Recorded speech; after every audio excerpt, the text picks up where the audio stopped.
Fala pessoal, bem-vindos a mais um vídeo. No vídeo de hoje eu quero trazer para vocês um estudo feito por esse tal Instituto de Finanças Suíço. E vocês sabem que aqui no canal eu só trago estudos interessantes e os quais tiveram uma ótima performance. Porque aqui no canal, o inscrito mais fraco do canal deve fazer uns 200, 250% do CDI no ano. Então, não dá para trazer qualquer estudo aí, né, para tirar 110, 120, 130% do CDI, o pessoal nem olha. Então, tem que ser estudos com um retorno alto. Mas indo agora para o estudo, então eu vou resumindo ele para vocês ao longo das páginas. Então, nós temos aqui uma estratégia lucrativa de day trade no mercado acionário americano. Vocês sabem que eu não tenho nada contra o day trade, também não tenho nada a favor, se você já acompanha o canal há mais tempo. Mas o que eu tenho a favor é de estudos que demonstram que há uma vantagem em você fazer determinado tipo de operação. E é exatamente isso que esse papel aqui vai nos dizer. Então ele fala sobre uma estratégia Opening Range Breakout, a qual foi feita, e ele vai trazendo um pouco do histórico. Então já desde 1995 foi feito testes com essa estratégia que demonstrou que ela poderia ser lucrativa. E essa estratégia basicamente, se o mercado abre em um movimento de alta, você compra esse movimento. Se abre em um movimento de baixa, você vende esse movimento. É basicamente isso a estratégia e a gente vai definindo ela melhor ao longo do tempo. Aí ele vai dando essa introdução, falando mais ou menos sobre a estratégia. Aqui nós temos uma representação gráfica dela. Então como ela funciona? Abriu o mercado, no primeiro candle no mercado, então aqui seria um candle de 5 minutos. Se esse mercado é de alta, né, então esse primeiro candle é um candle positivo, eu vou entrar com uma compra na máxima desse candle.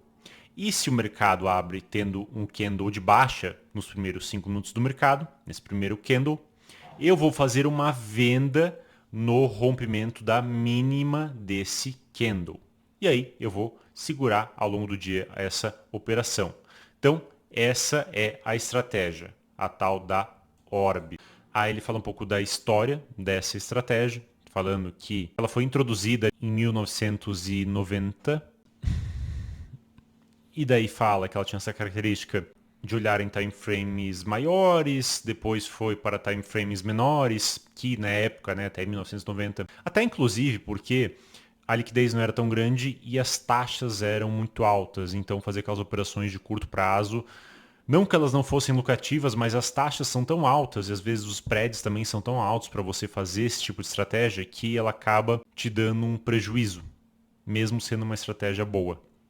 Muito bem, então ele começa a desenvolver a característica dessa estratégia, que é basicamente uma estratégia que segue ali um momentum, né? Então um momentum de alta, um momento de baixa, que é basicamente o mercado está subindo, eu compro, o mercado está caindo, eu vendo. Ela foi testada em 5 minutos, em 15 minutos, em 30 minutos, em 60 minutos. Começa a falar sobre estratégias parecidas a essa estratégia e começa a fazer um desenvolvimento histórico de como essa estratégia e estratégias parecidas a essa foram sendo desenvolvidas. E aqui ele traz um estudo, o qual mostra o desempenho dessa estratégia no gráfico de 5 minutos, no TQQQ e no QQQ, que tentam replicar o Nasdaq, o QQQ e o outro, o Nasdaq alavancado. E aí demonstra que entre 2016 e 2023, o TQQQ teve um retorno aí de 1.484 e o QQQ normal teve apenas um retorno de 169, que foi um retorno menor do que simplesmente ter comprado o ETF, fazendo essa estratégia, né? Então, vale mais a pena comprar o ETF segurado do que ficar fazendo essa estratégia no final do dia. Aí ele dá novamente a definição da estratégia, que eu já passei para vocês, que é aquele candle de alta ou de baixa no gráfico de 5 minutos e eu vou comprar essa máxima ou vou vender essa mínima.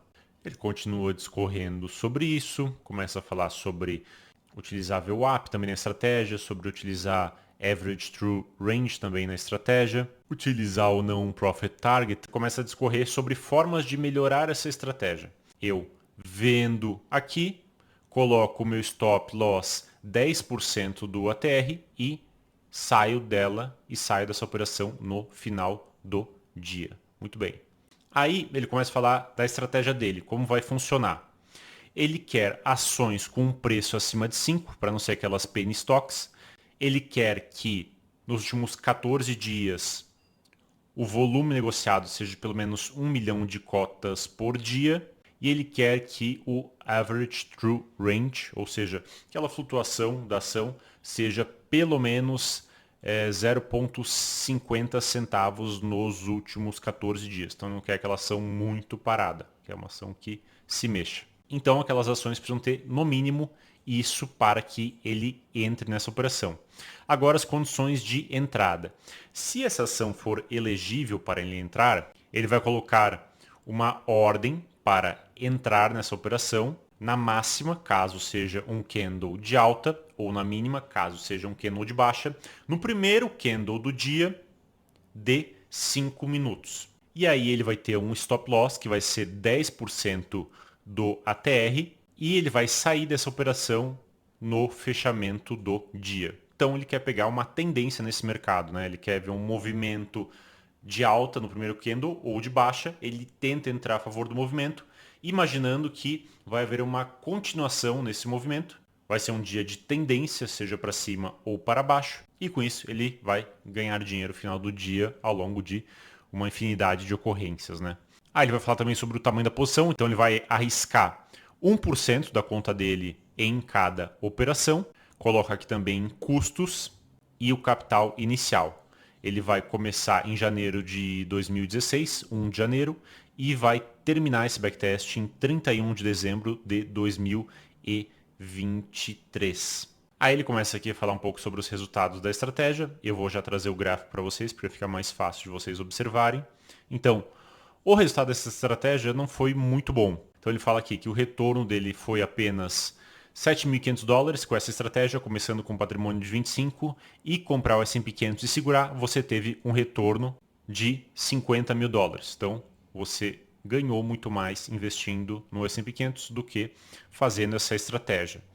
Aí ele começa a discorrer sobre o porquê que isso aconteceu, problemas com a estratégia, enfim, outras características como volatilidade, Sharpe Ratio da estratégia. Aí ele começa a discorrer aqui sobre quais foram os fatores que fizeram essa estratégia ter um retorno ruim. E dele fala aqui que nem todas as aberturas são iguais. Então nós temos aberturas as quais simplesmente ali uma alta ou uma baixa, e existe aquelas aberturas as quais tem uma motivação maior por trás. Então, por exemplo, sai um earnings de uma empresa, sai o resultado de uma empresa, você vê um movimento de alta no começo do dia, provavelmente aquele resultado foi positivo. Há um catalisador naquele movimento.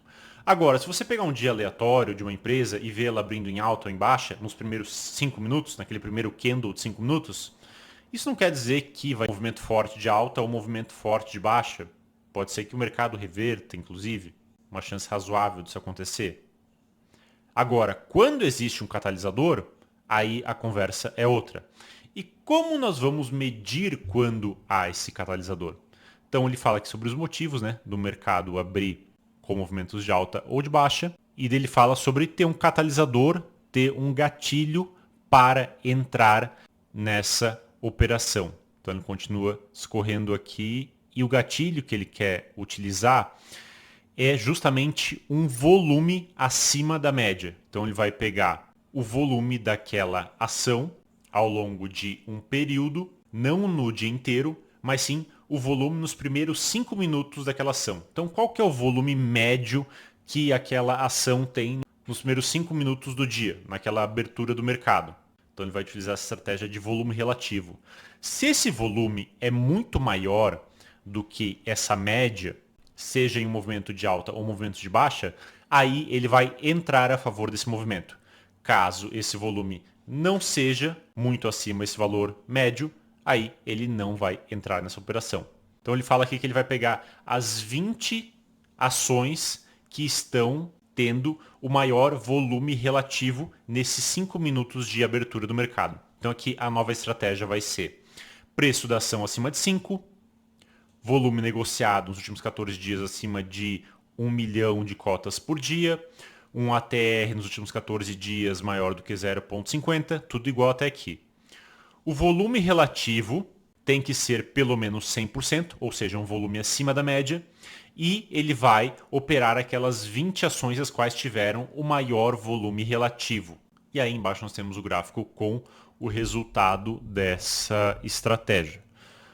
Então, o resultado foi bem melhor do que foi anteriormente, só porque ele acrescentou um volume muito acima da média nesse movimento de abertura direcional no mercado. E aqui é interessante fazer uma reflexão, porque tendo em vista isso, pode ser que, e aí nós precisaríamos fazer outros testes para bater o martelo em relação a isso, mas a gente pode talvez pensar que quando eu vejo um movimento acontecendo com um volume alto, muito acima da média, existe uma tendência de haver uma continuação nesse movimento muito maior do que se eu vejo um movimento acontecendo sem volume. Pode ser que isso só aconteça nos primeiros minutos do mercado? Pode ser. Se eu talvez trazer essa estratégia para um gráfico diário, não funcione.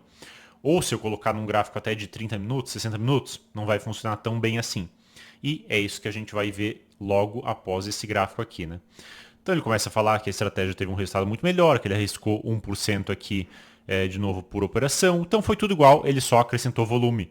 Volatilidade, Sharpe Ratio, então melhorou muito, né, o Sharp desse tipo de operação.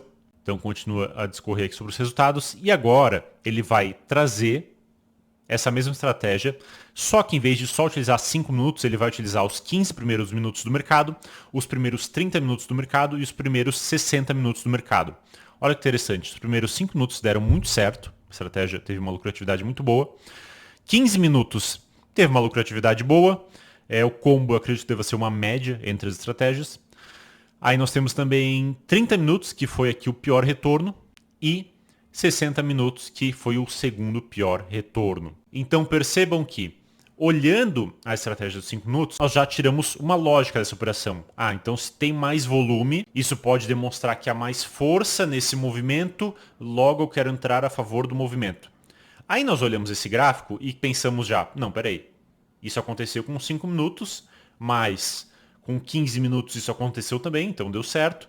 Agora, com 30 minutos e com 60 minutos, isso já não deu muito certo, esse tipo de operação.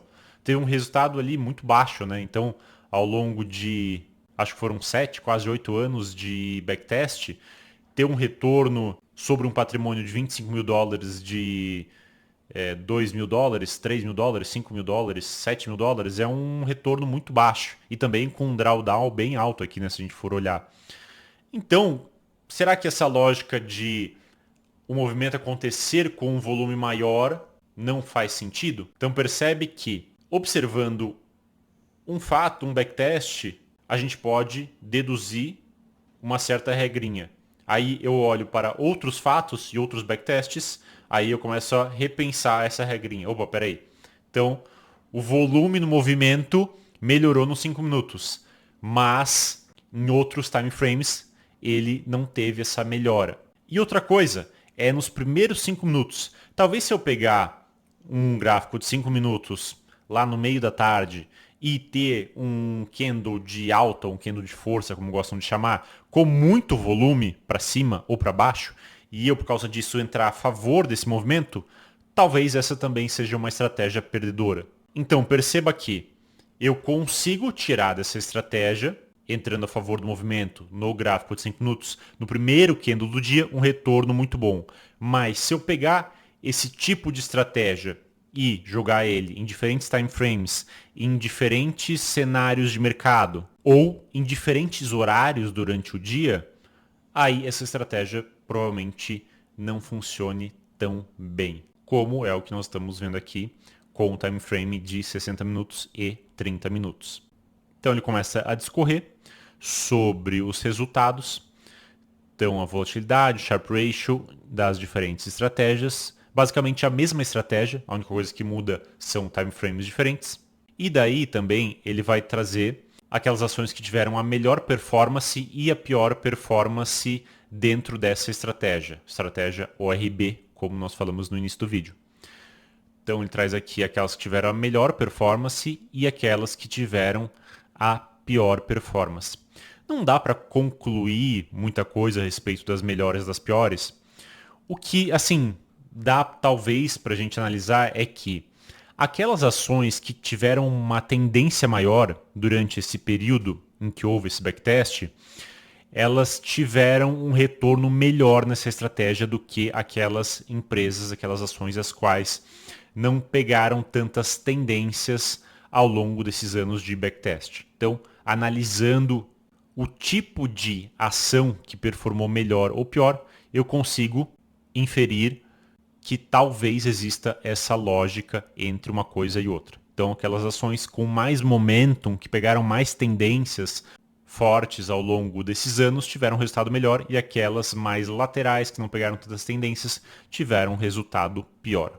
Aí aqui ele traz uma conclusão para a gente. Então foram mais de 7.000 ações analisadas nesse estudo, e que dentro dessas estratégias, essa estratégia ORB utilizada nos primeiros 5 minutos teve um resultado muito acima da média.